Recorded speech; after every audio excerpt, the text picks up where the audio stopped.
Khady. laaj sa fat coro ñëw si muy choix wu Idy mais avant ça lan moo tax lan mooy les raisons bi tax nga génn Benno Bokk Yaakaar parce que avant ngay rejoindre Idy da nga génn créer sa parti bopp ba pare après nga rejoindre Idy mais qu'est-ce qui s'est passé foofu la ca Benno Bokk Yaakaar ndaxte am na ay wax yu ci doon génn ñenn ñi ne dañ laa génne ci gouvernement bi moo tax nga mer daal di beru. man déjà pour dire que le président Idrissa Seck man maa ngi koy le soutien c'était pour les élections présidentielles ñun bu ñuy créer notre parti c'était quand le président de la République avait pris la décision de ne pas se présenter et comme ni man li may ñaan sama si ma conviction est que xëy na xam nga un leader quand tu choisis quelqu'un comme leader c'est que tu l'admires am na loo xamante ne da nga gis ci moom ay valeurs yoo xamante ne yow bëgg nga àgg fu mu àgg quoi te loolu man nag ci président Macky Sall rek laa ko gisoon donc c'est pourquoi quand le président Macky Sall a dit qu'il ne se présentait plus j'ai dit mën naa prendre mon destin en main parce que gisuma keneen koo xamante ne ci biir entourage am bon mën nga maa mat leader quoi je suis vraiment désolée de le dire comme ça mais en fait c'est ma perception parce que am nga booy ànd ak nit da ngay am admiration ci moom am loo xamante ne da la ko ëppale muy ci ay valeur muy ci gëm-gëm muy ci ay réalisation muy ci ay jikko loolu mooy tax nga gis ni diwkat war naa ko topp ndax ma mën a jàng ci li nga xamante ne moom lay def man loolu mooy sama kon amu admiration ci Amadou Ba wala gisoo ne am na valeur aussi bu tax nga mën koo topp. non non c'est-à-dire il faut que mu sut la quoi ci loolu mooy wax ji c'est-à-dire le problème c'est pas que mën nga am expérience moom moo ëpp expérience foofu. ça c'est pas ça la question mais ce que je dis encore une fois nit ki moom boo. comme ñun ñoo koy wax dans notre tradition on dit lan garab bu la sutul du la may ker quand tu dois suivre un leader vraiment c'est parce que tu veux qu'il te montre la voie mais bu fekkente ne ce leader là yow gisoo lim la mun a woon tu peux pas le suivre. mais ci Idy aussi âge bi mu am ñuy wax est-ce que bu dul présidentiel bi beneen mën na ci taxawu Idy parcours am li ñu mujjee gis ci mburoog soow Gloria ak leneen loolu lépp terewul nga def choix ci moom. non mais comme j'ai dit il faut pas qu'on se focalise sur le président Idrissa Seck et encore que les élections yi passées moom personne ne peut juger quelqu'un par rapport à ces élections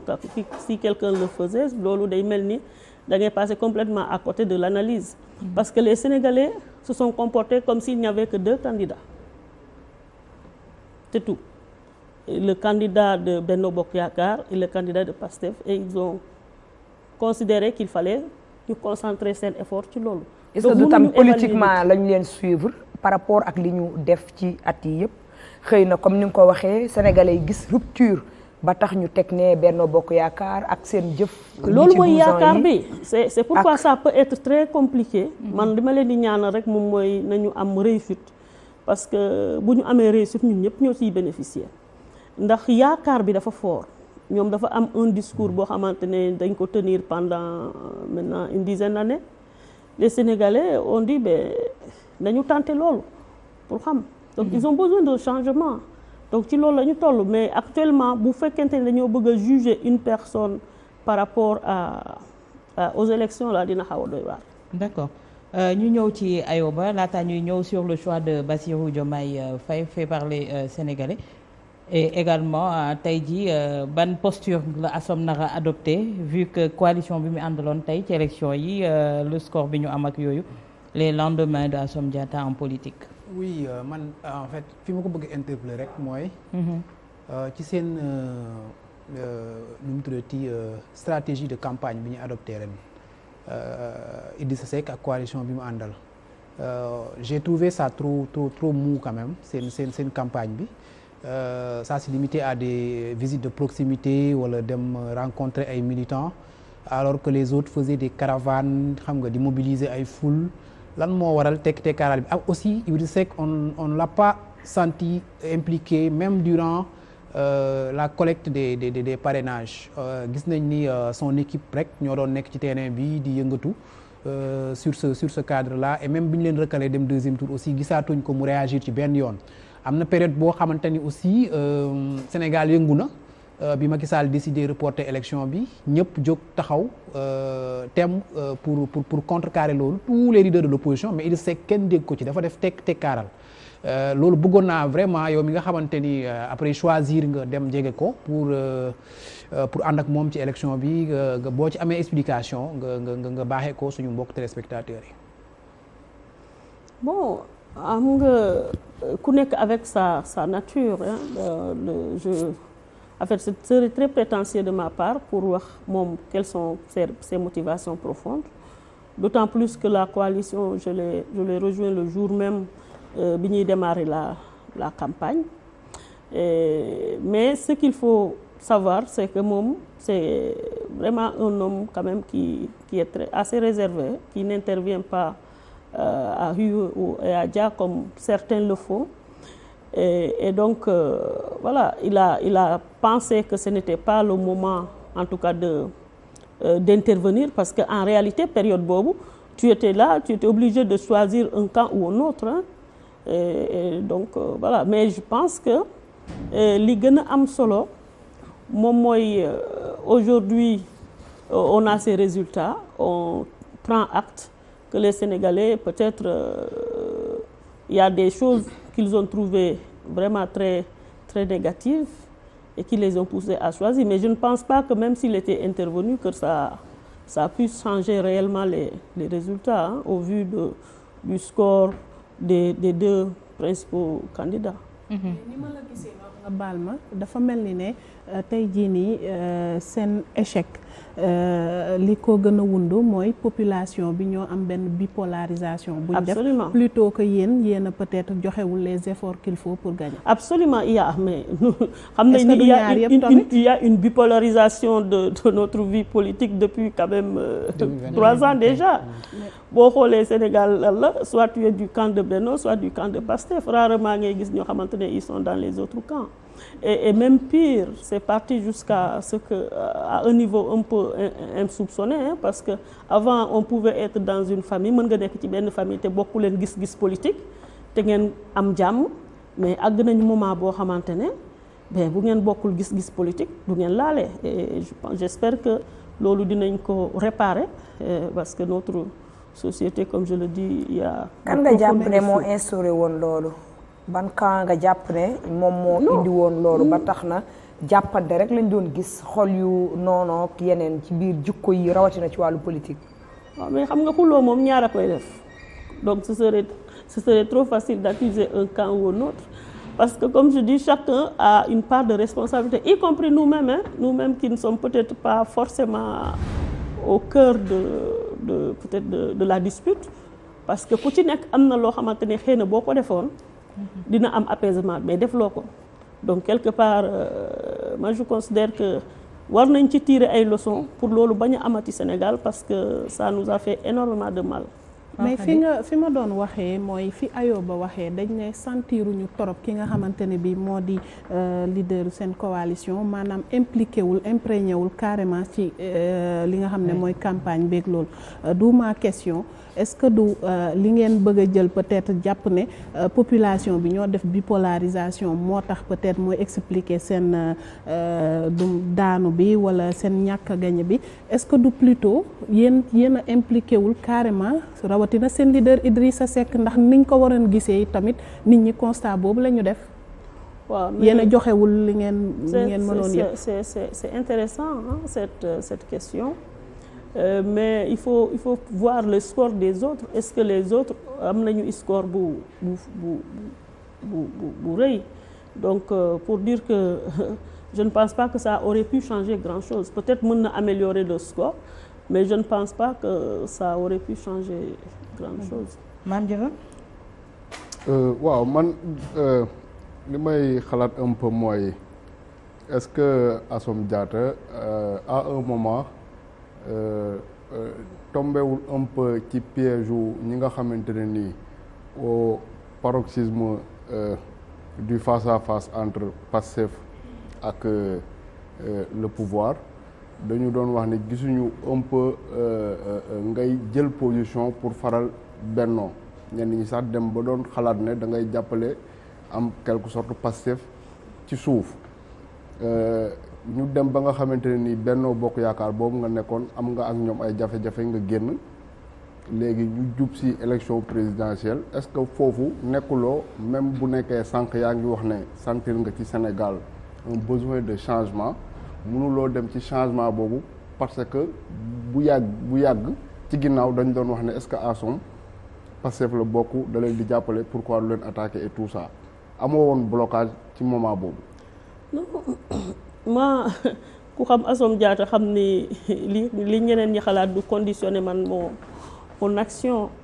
Et j'ai dit tout à l'heure que booy topp un leader day fekk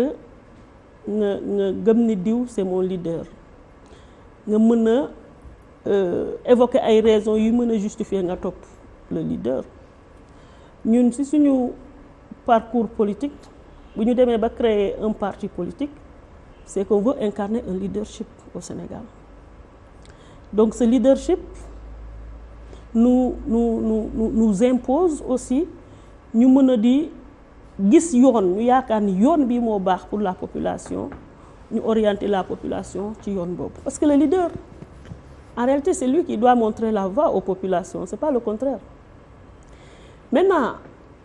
am na ñoo xamante ne ils ont rejoint le camp de Bassirou Diomaye Faye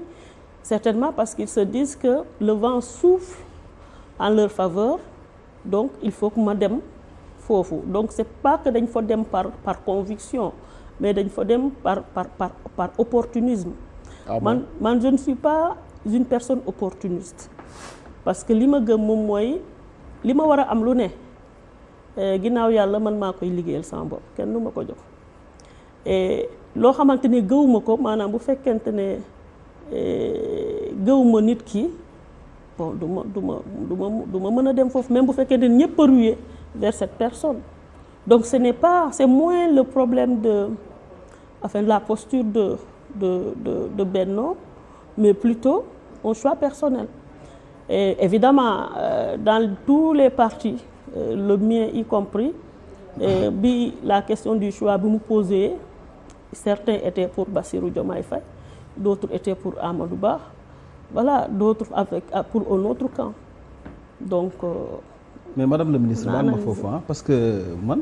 dama xaw a jaaxle su ma déggee ngay traité ñooñu d'opportuniste parce que aussi c'est des hommes et des femmes yu nekk ci ginnaaw benn coalition gëm programme am gëm ne lii rupture la ñu ànd ak moom. mais yan fan nga sukkandiku pour mën a wax ne ñooñu. c'est des opportunistes. non j'ai pas dit que ñi ànd ak moom ce sont des opportunistes dama ne. waaw am na ñoo xam dañoo ànd ak ñoom pas parce qu'ils croient en leur projet mais plutôt parce qu'ils savent que le vent souffle en leur faveur. ñoom laa wax ne ce sont des opportunistes mais je ne dis pas que tous ceux qui sont avec Bassirou Diomaye Faye sont des opportunistes. mais am na ci yoo xamante ne opportunistes lañ daal. mais ça c'est clair. ça moom j'ai pas besoin de l'évoquer ñun ñëpp xam nañ loolu. est-ce que yow loolu tamit indil na la benn blocage parce que nee nga yow dafa am loo gëm looy demee est-ce que nekkul ne aussi loolu indil na la blocage c'est-à-dire bi nga demee bay def sa choix nga jàpp ne boo demee foofu nit ñi dinañ gis ne c'est parce que xam nga ne yow foofu peut-être xëy na ñoo war a jël pouvoir est-ce que loolu crée le blocage au lieu mu nekk gëm-gëm mais mu nekk blocage. non pas du tout parce que xam nga problème bi booy dem di campagne. da ngay joxe ay argument yi tax nga ne da ngay jàppale diw